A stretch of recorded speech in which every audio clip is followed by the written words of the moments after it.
boy is playing really good cricket at that moment.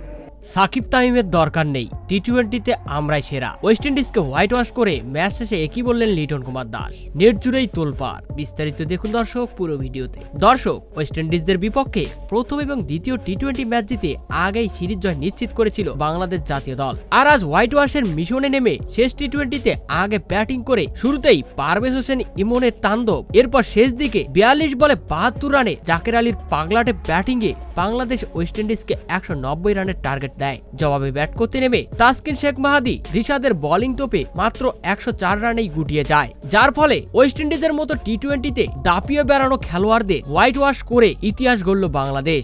আর এমন দুর্দান্ত match জয় শেষে বিস্ফোরক এক মন্তব্য করে বসলেন অধিনায়ক লিটন কুমার দাস। তিনি বলেন, সাকিব তামিমের দরকার নেই, আমাদের এখন যে খেলোয়াড়রা রয়েছে এই টিম বিশ্বের যে কোনো দলকেই হারাতে সক্ষম। তো দর্শক, আপনিও কি লিটন দাসের এমন মন্তব্যের সাথে একমত? যেখানে লিটনের নিজেরই কোনো ফর্ম নেই, সেখানে তামিম সাকিবকে নিয়ে এমন মন্তব্য আপনারা কি হিসেবে দেখছেন তা অবশ্যই জানাবেন কমেন্ট করে।